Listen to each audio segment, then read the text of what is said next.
ফালৰ পৰা 2016 চনৰ পৰাই আমি মৰাণ জিলাৰ স্বীকৃতি দিবৰ বাবে অসম ভলীবল সন্থাৰ লগত আমি যোগাযোগ ৰাখিছিলোঁ। তেখেতলোকে বহু বিবেচনা কৰি শেষত আমাক 2024 চনৰ ছেপ্টেম্বৰত আমাক জিলা হিচাপে স্বীকৃতি প্ৰদান কৰিলে আৰু জিলা হিচাপে স্বীকৃতি প্ৰদান কৰাৰ পিছতে আমি অলপ সফলতাৰ মুখ দেখিবলৈ পাইছোঁ। প্ৰথম আমি বিহপুৰীয়াত অনুষ্ঠিত হোৱা সাব জুনিয়ৰ প্ৰতিযোগিতালৈ যি ছোৱালী দল পঠিয়াইছিলোঁ, তেওঁলোকে তাত ভাল খেল প্ৰদৰ্শন কৰি ছেমিফাইনেল পৰ্যন্ত পালেগৈ আৰু এই 58 সংখ্যক জুনিয়ৰ যি গোৱালপাৰাত অনুষ্ঠিত হৈছিলে তাত আমাৰ ছোৱালী টীম আমি প্ৰেৰণ কৰিছিলোঁ আৰু ছোৱালী দলটিয়ে যথেষ্ট ভাল খেল প্ৰদৰ্শন কৰিলে আৰু তেওঁলোকে ফাইনেলত অৱতীৰ্ণ হৈ ৰাণাৰ্ছ আপ খিতাপ অৰ্জন কৰিছে। এই ক্ষেত্ৰত আমি বিশেষকৈ মৰাণ জিলা ক্ৰীড়া সন্থাৰ সম্পাদক সঞ্জীৱ বৰুৱাক বিশেষভাৱে আমি ধন্যবাদ জনাইছোঁ।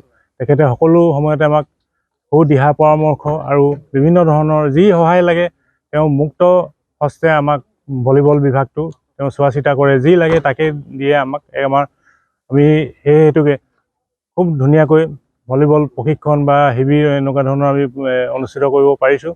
ইয়াৰ লগতে যিসকল উদ্যোক্তা আছে আমি সকলো উদ্যোক্তাকে আমি ধন্যবাদ জনাইছোঁ আৰু ভলীবল বিভাগৰ যিসকল আমাৰ মানুহ আছে, আমাৰ মানুহ তেনেই সীমিত, আমি মাত্ৰ কেইজনমান মানুহেহে এই মৰাণ জিলা ক্ৰীড়া সন্থাৰ ভলীবলটো চাই আছোঁ। এই ক্ষেত্ৰত আমি সকলোকে ধন্যবাদ জনাইছোঁ, কাৰণ আমাৰ কোনো নিৰ্দেশ বা অৰ্ডাৰ তেনেকুৱা ধৰণৰ একো নাই। চবে নিজৰ বুলি ভাবি কাম কৰিছে।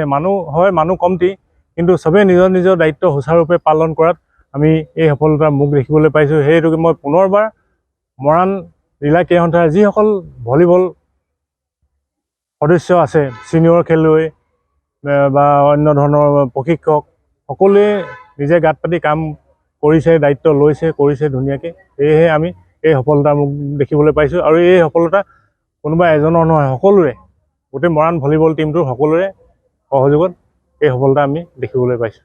ধন্যবাদ। যথেষ্ট ভাল প্ৰদৰ্শন আৰু প্ৰতিগৰাকী খেলুৱৈয়ে ভাল খেলিছে আৰু অলপ আচলতে এইটো অপনেণ্ট টিমে অলপ ভাল খেলিলে, তাত অলপ মিছ হৈ গ'ল। গতিকে এইবাৰ আমি ৰাণাৰ্ছ আপতে সুখী অনুভৱ কৰিলোঁ।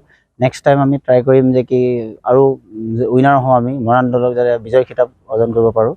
আৰু কৈ ভাল পাম যে কি মৰাণ দলৰ 5গৰাকী খেলুৱৈ যি মানে ৰাজ্যিক নেশ্যনেল খেলৰ কাৰণে বাছনি শিবিৰলৈ নিৰ্বাচিত হৈছে।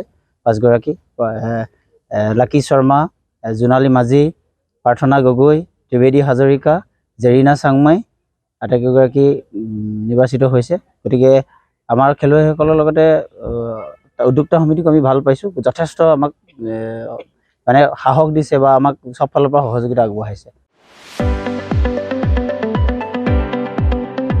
ৰঙাপাৰাবাসীৰ বাবে সুখবৰ। আপুনি যদি দুচকীয়া বাহন ল'ব বিচাৰিছে তেন্তে এতিয়াৰে পৰা আৰু চিন্তাৰ কোনো প্ৰয়োজন নাই।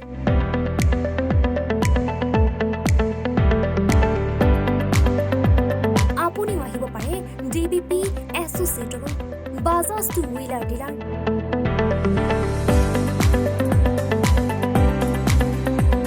আমাৰ ঠিকনা ৱাৰ্ড নং 8, ঠাকুৰবাৰী ৰোড, ডাকঘৰ, ৰঙাপাৰা, জিলা শোণিতপুৰ। আমাৰ যোগাযোগৰ নম্বৰ 9435707133 9707967285285।